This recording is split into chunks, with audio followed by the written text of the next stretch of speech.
rambling here. So we're gonna continue talking about networking and turning a two-dimensional drawing into a three-dimensional one. So networking, just as a refresher, it's basically a three-dimensional line drawing with glass. You can network with any size rod, but I really like to start with 4mm rod. It's a really good, easy size to work with, and it has a lot less cracking.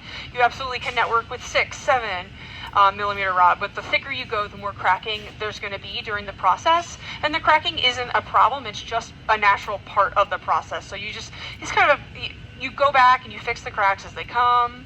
Of course, you're going to aim for hot seals as you go, but just knowing that you can expect a little bit of cracking kind of can be a little liberating, at least take some anxiety out for some people.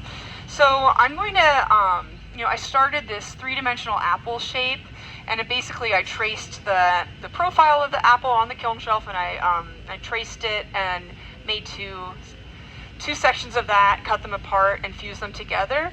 I'm going to do another one here, but I'm actually just going to simplify it and make a circle, and it's not going to change anything at all. We're just going to turn a circle into a sphere. So I like to make my job easy and use a ready-made circle, because wow, drawing a circle is hard, but tracing a circle is not hard.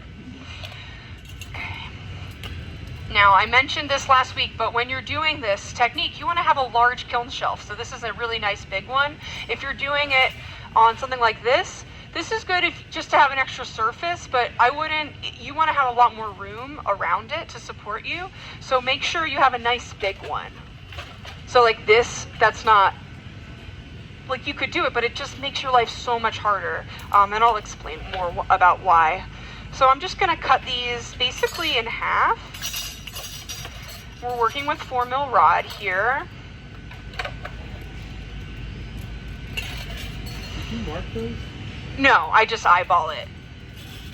It's very loosely in half. All right. Eraser is great for erasing your drawings when you're done. And I'm going to use my hand torch here, and I can return your pencil for you. Thank you so much. And because the instructor torch isn't bolted down, I have the luxury of moving it over. But if you are trying to get into like a big project like this, you can always, if you're working on the end, we can pull over a little table for lathe working and kind of use that, something that gives you lots of extra space. You can also get some bricks and elevate the board. That helps a lot too, because then you're not working with all of this stuff. You're not banging into it. So you just want to make sure you have 2 hard kiln bricks. So not soft ones. The soft ones kind of crumble and you get refractory material everywhere. But a hard brick, right behind Judy, that's that orange brick, that's an example of a hard brick. If you're looking for something like that, we can help you out near the lab assistants, or just a regular brick or cinder block, whatever. Anything that's not going to crumble too much. So I'm going to have my, I feel like a little breeze coming in here, so we'll see how we do, but I think it'll be okay. Yeah. All right, so I'm going to light my hand torch, and this is what we're going to be using for the majority of this exercise. Just arrange this a little bit. Okay, I've drawn my template. Is the hissing because of the breeze? No, it's just finding itself. It's just finding itself. Okay, so the first thing I like to do is just give it a little bend here.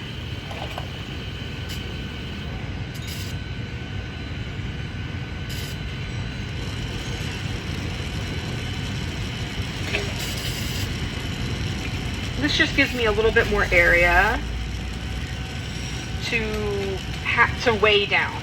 Then you're going to get something to weigh your rod down. That's really important. It's the easiest, simplest step that people most often forget.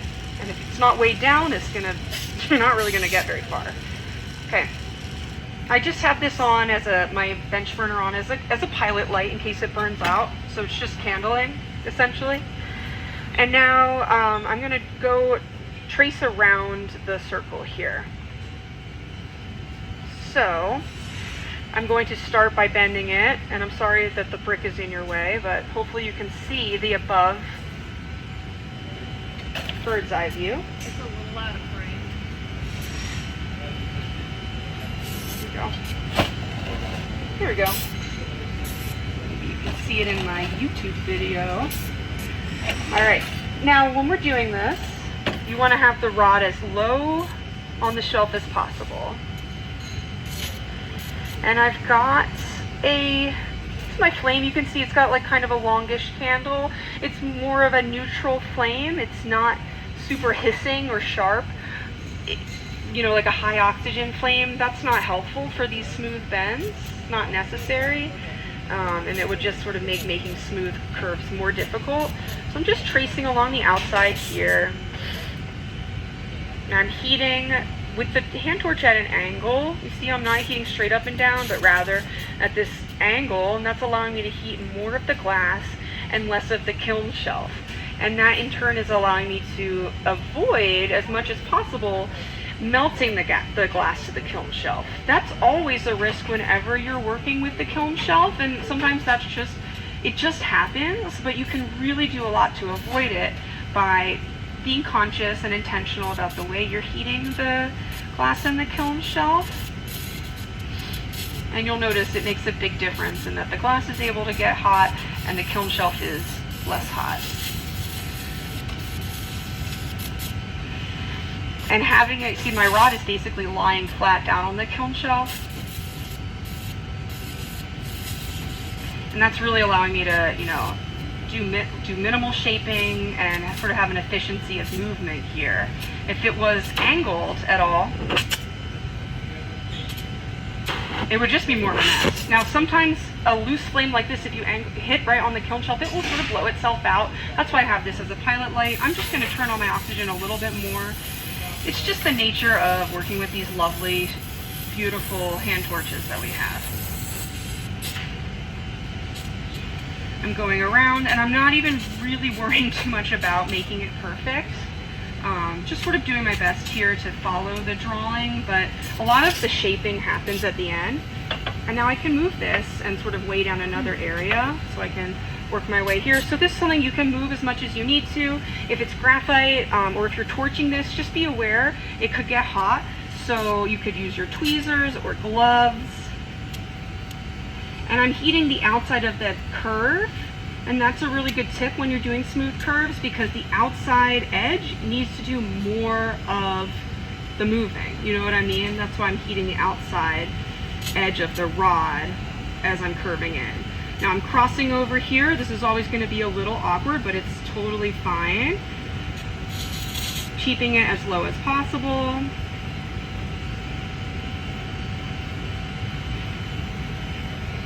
And now I'm going to heat this connection, bend it out of the way. Now it's raising up a little bit, so I'm going to go and find where it's starting to raise up and just let it fall back down. And then we're going to melt this off. And now when you transition from bending to hot seals, that's the time that I like to turn up my torch and adjust it. Right now we've got that long candled flowy torch. I'm going to turn up the oxygen to make it sharper to make that hot seal. And it will have more of a hiss. Actually, sometimes very silent. And this is what I'm going to use for right here. And that hot seal, see I'm getting that angle and letting it flow. All right, so we have our closed circle. And it's okay, see I'm not stressed that it's not perfect. It's probably not going to be close to perfect, honestly, ever, because it's a circle. The perfect circles don't exist in nature, right? But we're aiming for a gestalt of what we're aiming for. So in overall, we're going to do a little smoothing, and we're not going to get bogged down with the details because we're creating a three-dimensional form. No one's going to like look up close and be like, is that a perfect sphere? You absolutely can spend forever making it like a really close circle, but I don't want you guys to feel like that's necessary at this point especially. So we have a rough circle roughed out here, and now I'm going to do a little bit of shaping. So I see right here I want to kind of smooth that lump and kind of open it up a little bit more. This is where I like to use my bench burner. my bench burner torch here. So I'm going to transition back to this girl. And I'm just going to do like 1/2, not even 1/2, maybe like 1/4 at a time. The tool I like to use here is basically heat and gravity, and then you can have a reamer or a graphite rod on hand, but nothing with sharp edges, but graphite is really lovely for that. So I'm going to hold this in the flame and really use gravity. I'm identifying, okay, I want to smooth down this lump right here, so I'm going to heat from there to there. So we're going to just identify one section at a time, because if you try to heat and fix the whole thing at once, you don't have a reference point, and it will move quite quickly. It's just kind of nice to ground yourself with intentionality for each move. So I'm just heating that, and I'm not even really shaping it, but just that little bit is smoothing that area out. Now I'm going to identify from here to here. I want to smooth that out from there to there. So I'm going to heat like anywhere where I see like a sort of a sharp corner. Just a little bit of heat will do wonders for smoothing out the shape and giving you an overall more general shape that you're looking for.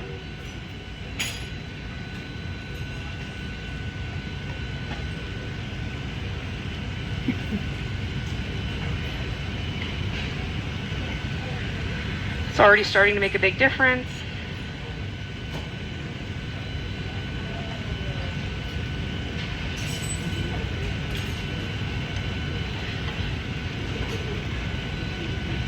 I'm gonna just round out that corner a little bit, and to do that I'm using my fluffy flame, so I just turned my gas up.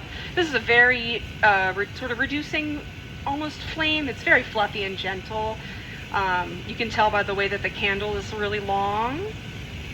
And that's allowing me to heat this, go back and forth, kind of paint some heat on this one area. And it's very subtle, but that motion will do a lot just to round it. And I'm kind of, honestly, I'm just sort of using this to like gently press in an area in some ways. But you can also kind of, you know, go in and ream out. But again, I'm not going to spend too much time perfecting it, because at this point, I don't want you guys to feel like you need to perfect it. But I'm pretty happy with that 1/2, how that's looking. It's worlds of improvement from what it was. So that half is good. Now we're going to look at that half. I'm going to move on down there. So I'm going to just do a hot seal.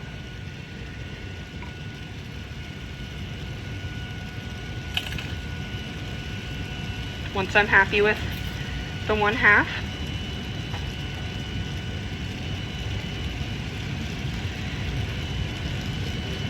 And when I put my handle on, I lay it down flat on the kiln shelf to help it stay flat, you know, stay straight and on center, because I don't want it to work against me at all. Why make it harder for myself? And now we'll clean up this area. We've got kind of a lumpy John here. And this is a good, oh good, I was like, this will be, because we were chatting about, sometimes you get lumps when you're doing circles. Yeah, so this is a great method to practice, kind of like a wipe or swipe technique. So number one, you can use your tweezers to get just like a little bit, but the tweezers are always going to pull, and we really don't want to heat like the whole part of the rod, but if you can imagine like even half of it. So this is a 4mm rod, so we want to heat like 2mm like of it as much as possible. So we're gonna heat the section you want to remove. You see how I'm using the edge of my flame to just heat like those outer 2mm. I'm gonna use my warm rod, not hot or cold, just warm enough to stick. Heat the lump. Then I'm gonna come in and swipe it down like that. So you're swiping in line with the form. You don't want to pull out like that, because that's going to pull the line out that way. But swiping it in line is going to kind of drag the excess material away and sort of in line in where you might want to drag it. So I'm heating that up. It's getting closer, but still a little bit of a lumpiness right there. So let's fix that again. And sometimes you need to do it in a couple goes. Small flame, small focused flame. heating that just like a millimeter into that one rod and swipe. See that? Swiping down. And that really, it kind of pushes it exactly where you want to go, and it takes away the excess. So that wiping technique is great. Great thing to practice. Takes a little time, but all right. So now we have a consistently smooth rod, and I'm going to finish polishing that out. I'll start with this section right here. It's a little flat. Why don't you want a bench cold swiping rod? It's just not going to stick. Yeah, if it was like super cold and I tried to swipe, I don't think the glass would even stick to it. But you definitely want to just warm, not hot enough to add.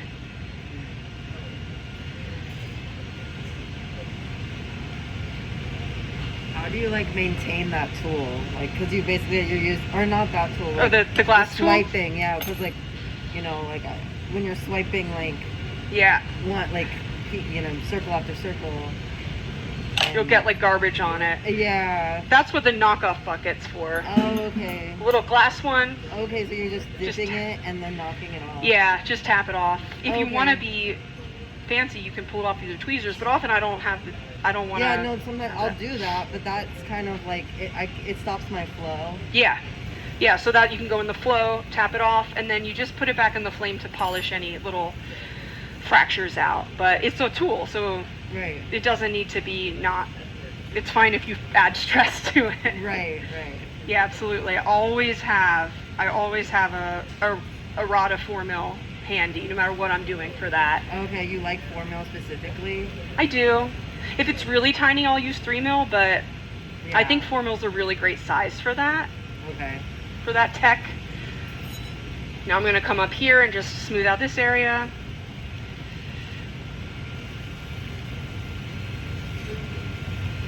Smooth criminal.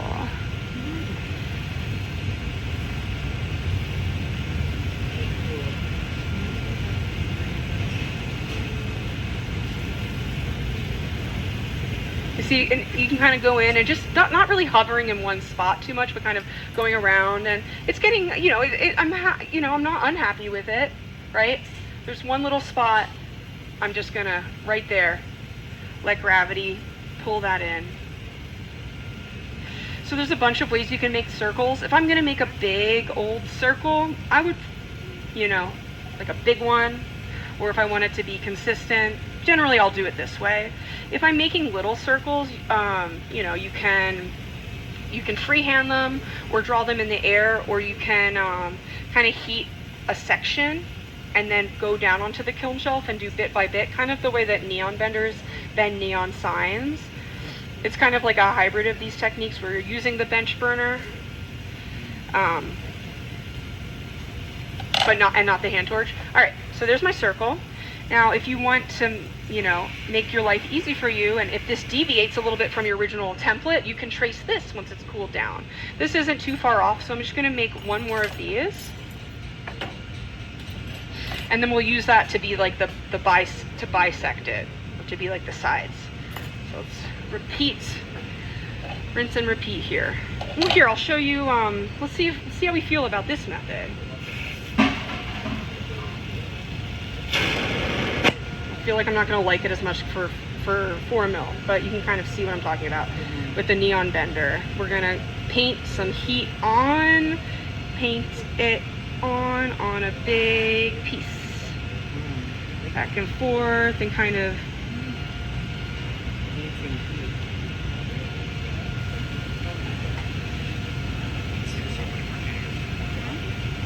What did you say? So that seems so much more tedious and fast. This one? Yeah. It's funny, right? Because like for some people, I feel like they'd be like, "This is so much better," but the thing that makes this trickier is like you might lose where you are, Yeah, exactly. and that's tedious, I kind of prefer this. I think this is less tedious. right?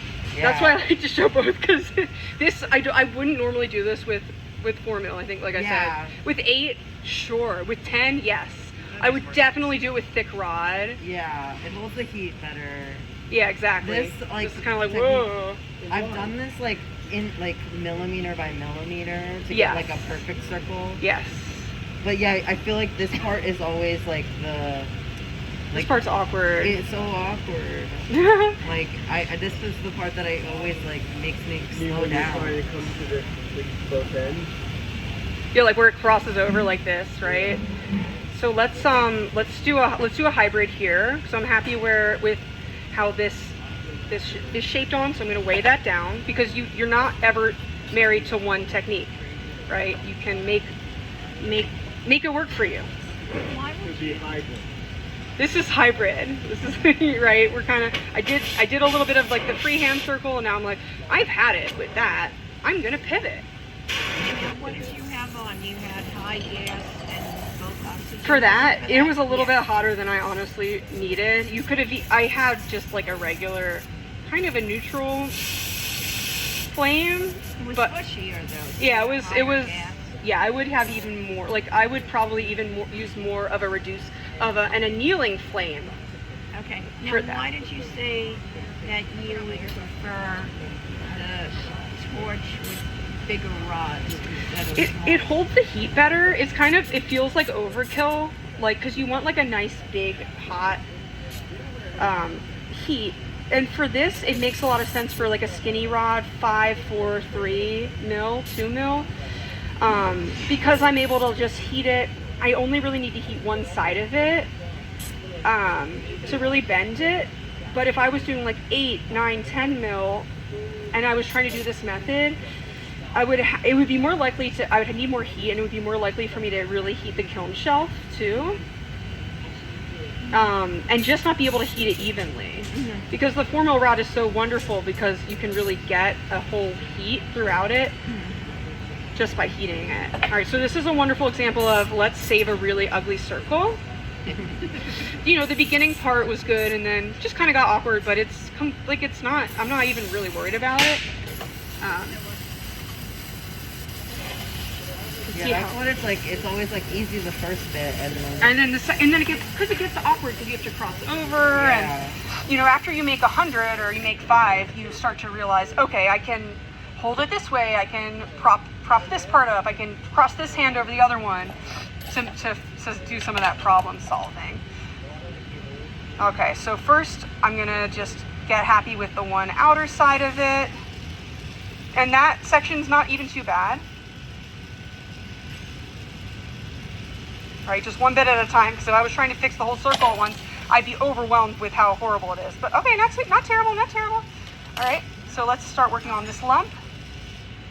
And yeah, like a gentle, I recommend a gentle flame. So this is just like a gassy, just like a gentle neutral flame. Honestly, I really only use this type of flame for this type of thing, like for bending rods. It's not really penetrating enough to do like gathers, but it's beautiful and a lovely flame for like 3D line drawing and curving. Let's open that part up a little. And just always being aware of how gravity is affecting the glass anytime it's hot. Because literally anytime it's hot, gravity is shaping the glass whether or not you intend or are aware of it. So the way I'm holding it right here, actually a lot more is happening than sort of meets the eye in some ways, because, you know, I'm flipping it so that the high point can come down and vice versa. But the 4 mil rod, it pulls and it shapes quite quickly.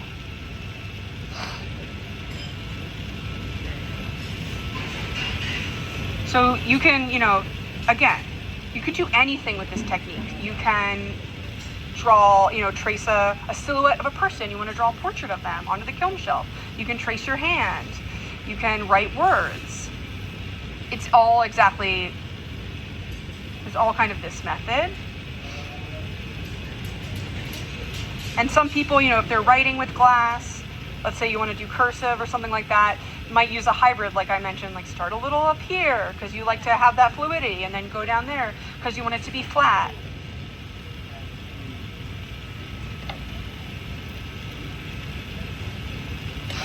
All right, I'm going to do a seal here.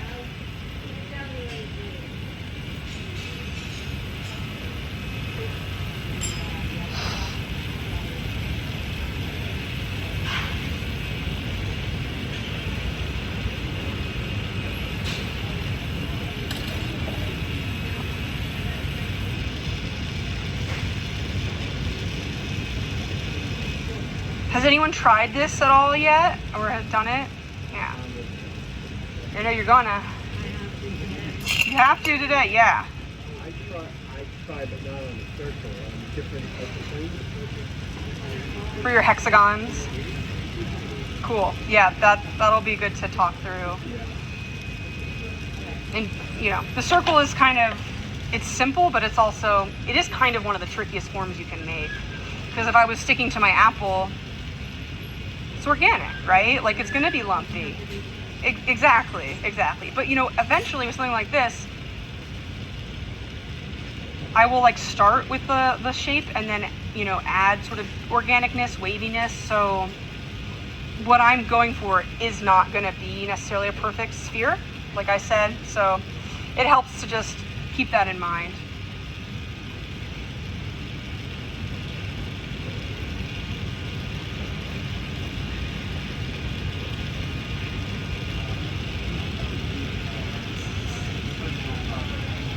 So how are your circles going for you, Clay? I found a really quick way to make a bunch of circles where I make like a squiggle. So it's basically I'm making like multiple halves of circles all in one, and then I'll like rotate them to fit them together. If that makes sense. And then it feels a little bit like throwing off the hump to the clay, because I'm using like the whole thing like as like a handle, so it's like I can just make them one after another, and then I'll go in and like get them really hot and like use the reamer to like shape them out, and that's been like the fastest way, which works well with like smaller circles. I feel like once I get to like this size, I have to do like this like more tedious like well, you don't have to go for perfection. Yeah, I think not going for perfection, because I'm gonna keep heating them up and shaping them, and I kind of like want them to be like imperfect. Yeah. But circles are interesting because it's like they need to be imperfect in this like perfect way. Like intentionally imperfect. Yeah, like as long as there's like the curve is like flowing. I feel like if there's like a little weird bend, or like I think like the little like, what did you call it? Like a blob? Yeah, the blob. That John. Yeah, the blob John. Yeah. That is then like makes the circles, I guess, like uneven in a way, but I kind of like it. Yeah. Like it adds like a different weight, so. Yeah, absolutely. It does. Yeah. Trying to make the mistakes work for it. Yeah. I like the, I've never seen anyone do a squiggle method. That's interesting. I love that you're comparing it to throwing off the hump. I can totally see that. Yeah. All right, so I was just flattening a little bit, and then I'm gonna just do that white method again, because you can see that lump there. Just a little lumpy. It's subtle. A subtle lump. Tiny flame, again, just turning down my gas. I'm gonna go pull it from thick to thin, and really identifying what you want to remove and heating that, and identifying where you want it to go really helps. And just wiping, just like that. And often you'll have a little string like that, and that's just removing the excess. Tap. Okay. Glass knockoff bucket. All right. So I'm not gonna fuss with that too much more. Because why? I don't know. I could. These are close. Oh, all right. Not too bad. Not too bad. So, you could make some like glasses or something. I don't know. All right. Now, generally I'd like this to cool. Blowing it. Some people do that. I'm like, I feel like that just gives you something to do while you're waiting for it to cool. Yeah, like.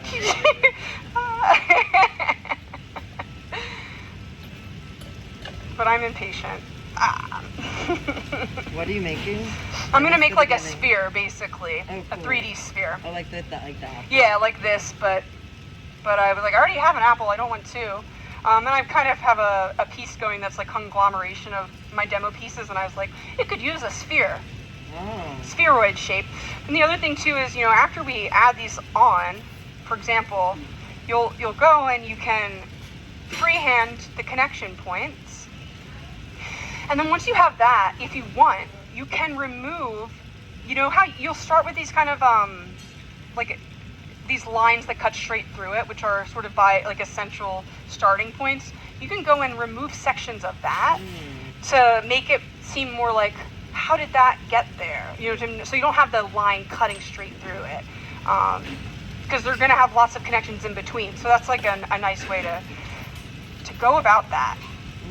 So now I like to use my nippers for this, not flame cut, because I don't want to remove any glass. We'll see. Hopefully it doesn't crack, but whatever. If it does, it's fine. Nip with my nippers. Using a Sharpie marker is never a bad idea. A Sharpie marker will melt off in the flame. So we have our two halves here, and we're going to add them to our sphere to basically, you know, make it 3D. I was wondering a bit about forward. Yeah. Could you possibly just nip one side, maybe open it up a little bit so you can just kind of like, I was thinking with this, Yeah. you like had one apple and see how it's kind of sitting on top, but Yeah. you like work sit it in, then lay it on, then hot seal the bottom. If that makes sense, what I'm saying. So you're like attaching one, but it's still attached to the other part. So you have the solid, and Yeah. then you have a solid. You cut one tip and you just wiggle it up Oh. and then sit it. Yeah. Does that work? You know, definitely could work.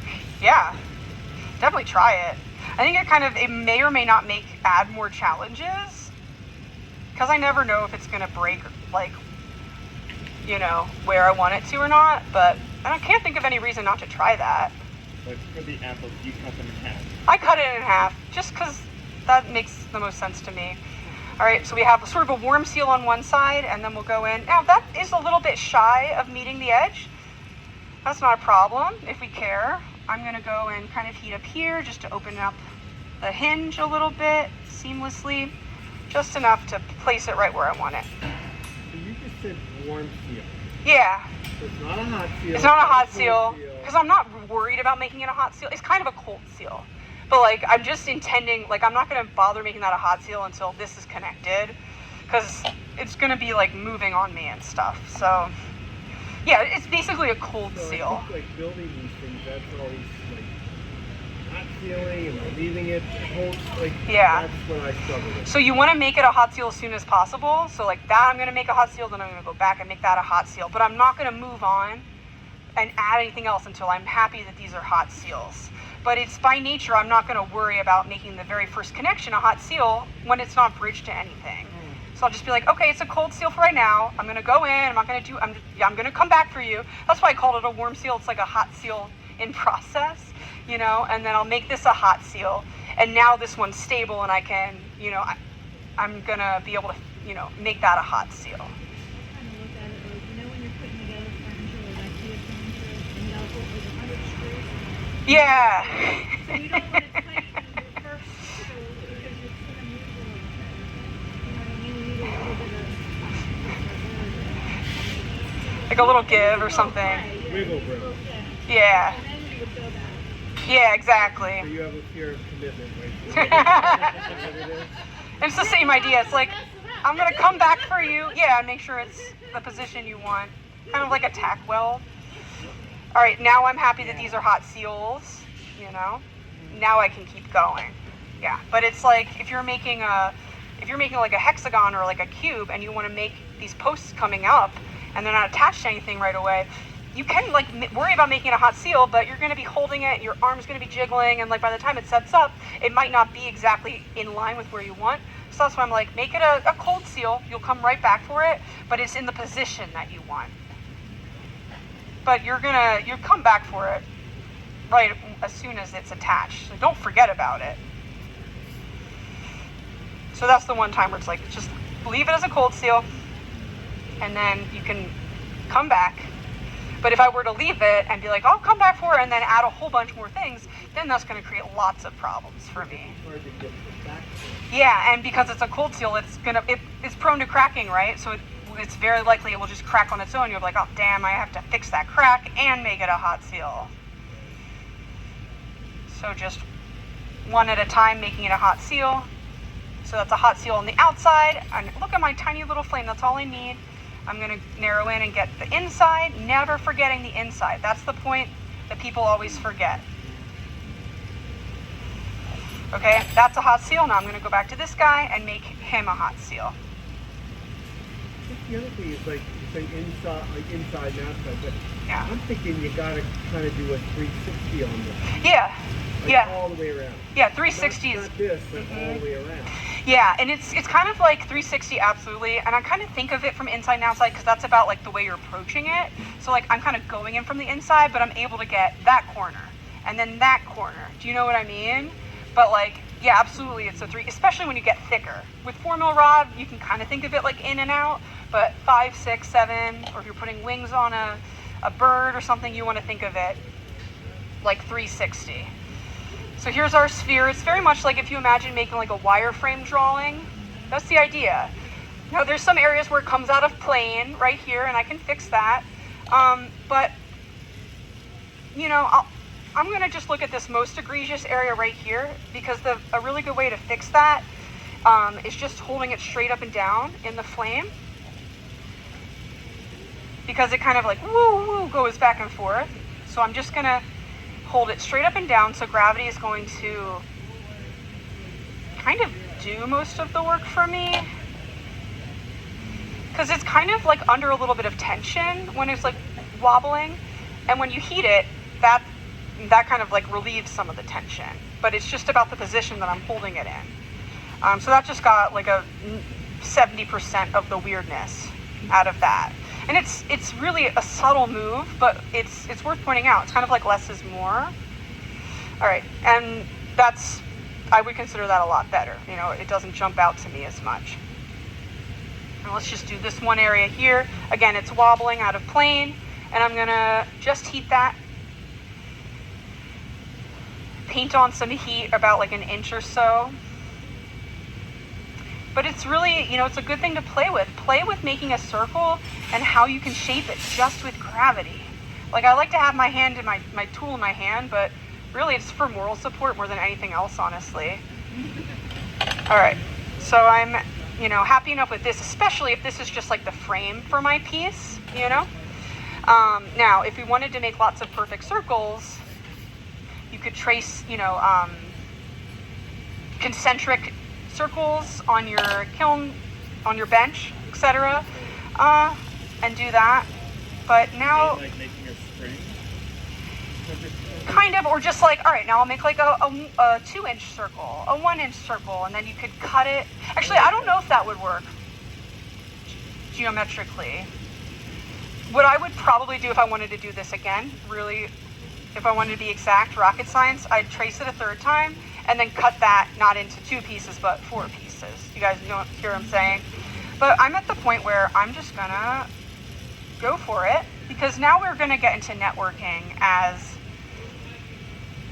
a wonderful, intuitive, meditative process. So again, that's it's kind of an ugly cold seal, but I'm not gonna fuss with it because I'm more concerned about the position. Bye. I wrote down that you did the flower and the blob. No, you can take it. Yeah, thank you. Okay, and now I'm gonna go turn up my flame a little, just turn down my oxygen, up my gas.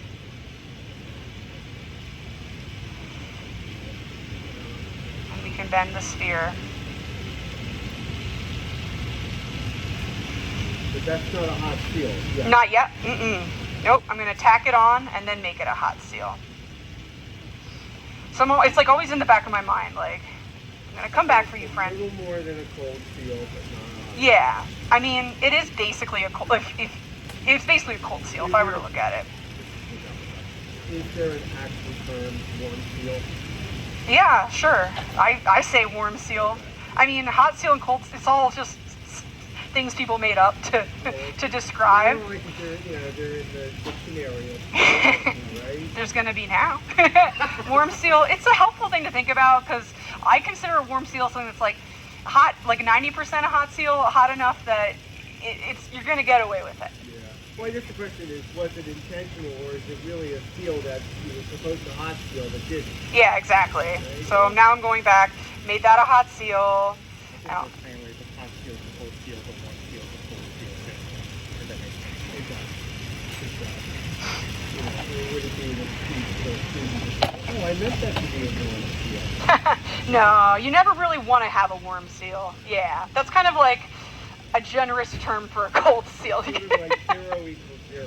Yeah, it's a warm seal, sure. A seal sunning itself on a rock in the ocean. Just a lot of great imagery comes up for me with that. An Arctic seal. Well, I remember happy seal because hot seal, they both begin with H. Hot and happy, yep. Hot glass is happy glass, essentially. All right, so I'm just gonna do the last sort of section of this, but I think you guys can see where I'm going. Actually, I'll do this one now.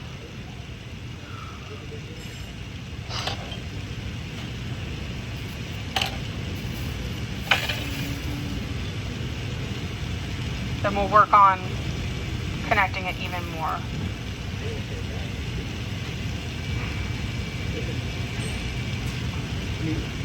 Cold seal. It's kind of hard to eyeball a nice art.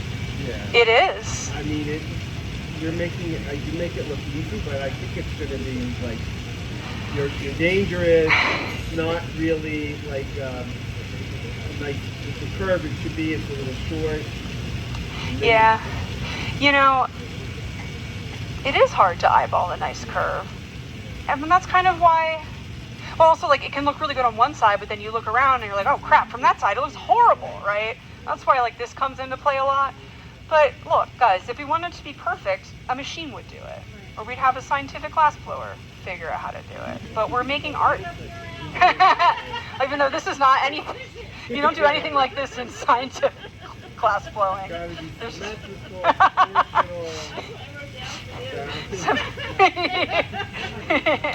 exactly. There's no like networking ever in scientific glass blowing. Well, I've done a networking project for NASA where I literally networked basically for science. Yeah. Space or you went to space or something? I didn't quite go to space, but I got to work with this company, Evenline, that does 3D glass printing, but they commissioned me to do flameworking for a NASA-funded project that was about creating infrastructure on the moon, like architecture and stuff like that, out of regolith, which is moon dust, essentially, which is a silica-based material. So if you melt down moon dust, You got the flamework moon dust? Right. yeah. Oh, cool. It was a simulant because the moon dust is like $4 million an ounce. Okay, yeah. But it was a simulant of that. It's black, it devitrifies. It was really cool. Wow. So the idea is like if they go to the moon, then they can build stuff out of the Exactly. So they don't have to pay for a ton of, stuff to go up, because that's where it gets really expensive. So the first people to build on the moon are going to be flame workers. Yeah, well, actually, they designed it. The idea is like robots, little robots in space, not even on the moon, but floating around space, like zip, zip, zap, and they'll create whole like satellites and stuff. That sounds terrifying. Yeah, it's fascinating with lasers, not even with flames, right? So wow. it was the coolest thing I've ever done. One of the coolest. Gases in space. Did it have a different temperature for melting? Yeah, it would be with laser, like, and there has been some flame working with lasers, and Klaus and I have talked about it, because that's like next level. Like, I don't even know how you would operate the laser. But it was really cool, and it was essentially all of these same techniques. Like, I was using kiln shell, I was using like little kiln bricks, but just with a little more precision. But it was cool to see how networking can do crazy things like that. Yeah. Well, if you're flame working with lasers, I think it's like a separate room, and your hands are going in the gloves like a sandblaster, so you're not. I wouldn't trust myself. So I can keep going, but I think I'll pause this here. But I think you have the idea. Again, this is one of the most complicated forms you can do, but what I can do is once I go and you can create some squiggles and stuff, actually just as an example, then you can sort of remove the outer shell. And a lot of this is eyeballing and then miniature adjustments to correct it. That's a lot of what this is. Just going in, looking and being like, okay, how can I, fix it a little? So here I'm going to do some like 3D doodles, and I'm going to try to stay close to the imaginary sort of edge of the form as possible.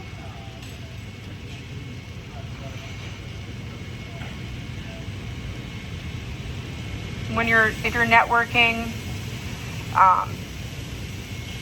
this is a good thing to do. You can fill in, you can create some mass, volume through these squiggles. And then I'm just going to look and see, okay, I need to adjust that part right there. I'm going to see where it sort of comes out of plane, as it were, and just little adjustments like that. And it's quite easy to fix that.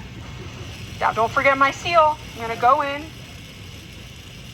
See, you have to get comfortable with that move. Going in from the inside, that's fine. That. And you'll know that it's a hot seal because it looks a lot better. It just looks smoother. The way the light bounces off the glass, it's not like with the cold seal, the light bounces off the glass in a way it interrupts the flow of the line. You know what I mean? And if it's a hot seal, it's sort of a seamless flow. Yeah. It flows. It's also a little tricky to make sure that you're not battery. overheating it. Because like you think like, oh wait, that's the line, like Yeah. next thing I know, like it's blob. Yes. Yeah, not overheating the connection. That's a really good point, right? So that's why I'm like, I heat like that till it flows, and then I'll take it away. So you can kind of do it in steps like that. So here is what we've got so far. The beginning of a sphere. It's really fun. For the people at home. So we could continue that. But if you just if you want to make something, you can kind of imagine, how would I make it out of wire? And you can make it out of glass. But if you're trying to do a proof of concept, yeah, grab wire and, if I'm doing anything that incorporates the body, like I want it to wrap around my neck or fit on my head, I'll get wire and I'll literally form it to my head or whatever size I want, and then I'll trace that on the kiln shell, and that gives me a template for if I want to make a crown or a headpiece. That tells me, it gives me exactly the shape I need. All right. Any questions or anything off of that? All right, great. So I'll leave that there, and then I'll use the rest of class time to check in with you all.